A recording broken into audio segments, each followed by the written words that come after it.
इस देश के अंदर जो भी बड़े बड़े आइकॉन हुए, अब्दुल कलाम हुए, लाल बहादुर शास्त्री जी हुए, जितने भी बड़े लीडर हुए हैं, उनको भी हमें पढ़ना है। अगर ये देश जातियों में विभाजित है तो कोई व्यक्ति अपने जाति के लीडर को क्लेम कर रहा है तो हमें उनको भी पढ़ना है। क्योंकि जब हम सार्वजनिक मंच पर होते, जब हम मीडिया के मंच पर होते, कोई अपनी बात रख रहा है तो उसको हमें काउंटर करने के लिए जब तक हम उनको भी नहीं पढ़ेंगे हमारे लिए बहुत मुश्किल है जवाब दे पाना। और ये भारत जो है कभी भी किसी एक जाति से कभी लीड हो ही नहीं सकता। इसका स्ट्रक्चर ही ऐसा है। साउथ इंडिया में अलग कल्चर है, नॉर्थ इंडिया में अलग कल्चर है, जम्मू कश्मीर अलग है। हर इसको सब लोग एक सूत्र में जो पिरो लेगा, जिसके अंदर ये क्षमता होगी, वो इस देश को संचालित कर लेगा और वो इस देश को आगे बढ़ाएगा। विविधता इतनी, हम भारत के संविधान की बात करते हैं, भारत के संविधान की जो 8वीं अनुसूची है चाचा जी, उसमें 22 भाषाएं, शायद अभी 1-2 और जोड़ी गई होंगी, 22 भाषाएं।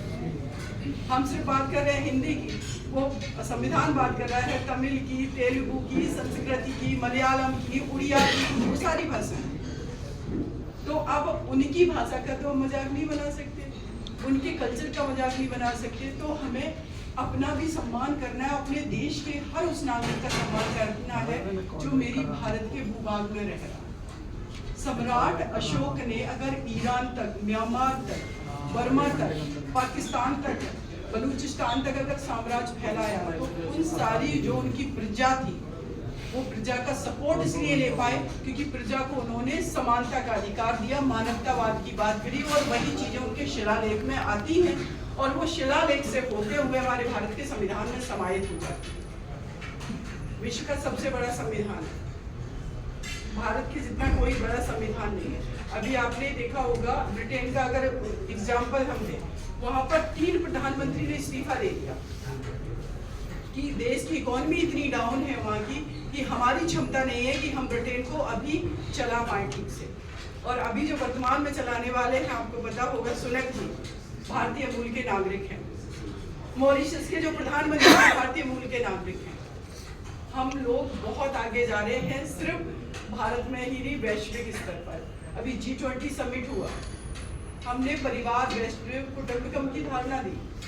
आपका जो नेबर है अगर वो बीमार है, और ये रियलिटी भी है कि आप सोचिए कभी अगर आप डेवलप कर रहे हो और आपका पड़ोसी किसी भी जाति धर्म का व्यक्ति, अगर उसके बच्चे सही नहीं है, अगर वो बच्चे क्रिमिनल हो गए तो आप सुकून में रात में नहीं सो पाएंगे। ये है मेरे भारत का पीस।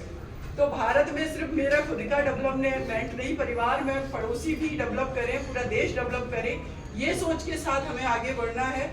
और मैं ये बात आज कह रही हूँ मंच पे कि हमारे मौर्य समाज के भाई इतना प्रोग्रेसिव काम कर रहे हैं, इंद्र भाई और सभी लोग, आप लोग जो काम कर रहे हो, आप लोगों को तहे दिल से शुक्रिया, बहुत बड़ा सैल्यूट। लेकिन हमारे इस अशोका जयंती पर, क्योंकि अशोक सम्राट जब इतना बड़ा साम्राज्य चला लिया तो हर किसी के वो आइकॉन होने चाहिए, और इसलिए आगे जो कार्यक्रम करें किसी अन्य समाज का कोई ना कोई एक बड़ा लीडर नेता हमारे मंच पर होना चाहिए, और वो भी जब सम्राट अशोक के जयकारे नारे लगाएंगे तो हमारी एक्सेप्टेंस और बढ़ेगी।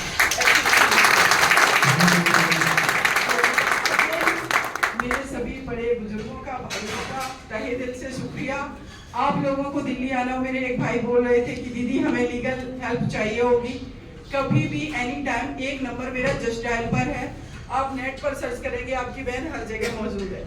विकिपीडिया पर हूँ, नेट पर, इंटरनेट पे हूँ, गूगल पर हूँ, मेरा वहाँ पर नंबर भी है। किसी को भी लीगल हेल्प चाहिए, मेरा ऑफिस का नंबर वहाँ अवेलेबल है, आप लोग कभी भी कॉल करिए।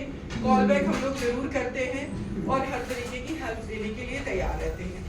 बाकी दिल्ली कभी भी आगमन हो तो इंद्र भाई से कांटेक्ट कीजिए, जिन लोगों के पास भी मेरा नंबर है मुझे कॉल करिए। आप लोगों ने जो सम्मान दिया, कोशिश करूंगी कि आपकी बहन भी आप लोगों को थोड़ा बहुत सम्मान वहाँ दिल्ली में दे।